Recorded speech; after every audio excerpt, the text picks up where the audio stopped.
Welcome to calculating the margin of error for a mean. The gap between the best point estimate and the actual value of the parameter you are estimating is called the margin of error. The margin of error for the mean depends on the confidence level and whether the population standard deviation is given or not. So what we're going to do in this case, we're going to say, is the population normally distributed? And if it's not, you cannot use the standard normal distribution or the t-distribution. So we're going to either say that it's normally distributed or have a sample size greater than 30. The next is the population standard deviation sigma known. We're going to say that it is not known, and we're going to use this specific case. We're going to use this t-distribution with where we calculate the margin of error as E equals T sub C times S divided by the square root of N, where N minus 1 is the degrees of freedom. So you can see the summary here. It said if the sample size is less than 30 and the population is not normally distributed, we cannot use the standard normal Z or the t-distribution. If the sample size is greater than or equal to 30, the margin of error is determined if you know the population standard deviation. So if the population standard deviation is not known, we're going to use the second case here. Again, you can see the margin of error formula. So let's look at those critical values, since this is a different distribution. The student t-distribution is different for different sample sizes. It's going to kind of get skinnier or fatter depending on the sample size. So it has the same symmetric bell shape as a standard normal distribution, and it reflects greater variability. Okay? The student t-distribution has a mean of t equals 0, and the standard normal has a mean of z equals 0. The standard deviation of the student t-distribution varies with the sample size. As the sample size gets larger, the t-distribution gets closer to the normal t-distribution. So we're going to look at the t-distribution chart here in a second, and we're going to look for the levels of confidence of 80%, 90%, 95, 98, and 99. And we have to determine the degrees of freedom. Okay, so let's see. I'm going to bring up the chart. We're going to look to see if we can find these critical values. There we go. So this is the t-distribution chart. And you can see the level of confidence is this first row, the 0.8, 0.9, 0.95, 0.98, 0.99.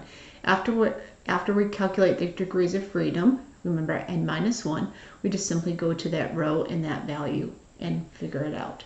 So let's try these few. Find the t critical value for each of the level of confidence. The confidence level for this first one is 90% with n equals 15.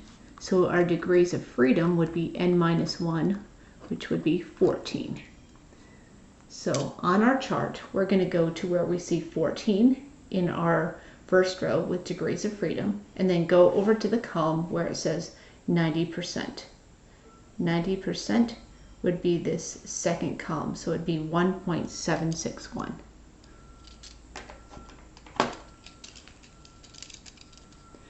So our t critical value would be 1.761.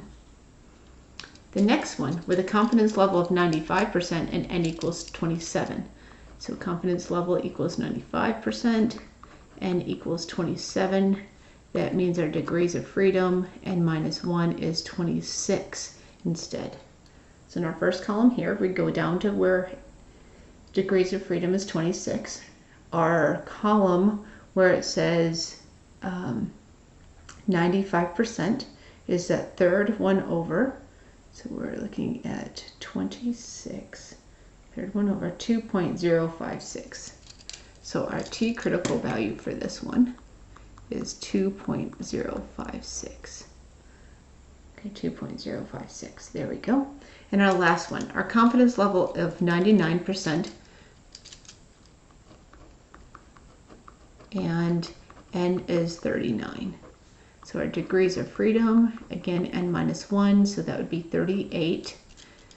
So let's see. Let me move this chart a little bit so we can see it. There we go. And so again, we're looking at 38 And we're looking at the 99% confidence level, which is our last column.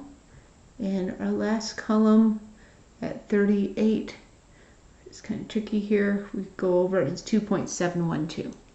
So our T critical value is 2.712. It's not that bad once you kind of get used to that and you understand the degrees of freedom.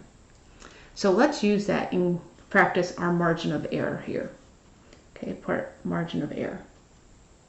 So it says a random sample of 20 students. I know that I'm going to need that sample size of n is 20. That means our degrees of freedom in this problem will be 19. And their mean number of hours spent on required athletic activities for 1 week is 28.7 with a 95% confidence level. So confidence level is 95%. Okay, find the margin of error for the mean number of athletic activities by all students, athletes in the conference. Assume the sample standard deviation is 2.3. So remember our sample mean x bar we said was 28.7. And it said assume our sample standard deviation s was 2.3. So let's see here. To find the margin of error, our margin of error formula, E equals, and let's see, what was it from the other page? It's going to be T critical value times, and remember we are using the sample one, so it's S divided by square root of N. That's our general formula. Now we need to substitute those values in. Our critical value, well, let's see here. Our T critical value is going to be, since n is 20, our degrees of freedom is 19 and a 95% confidence level. So let's go on our chart. And we're going to go to 19.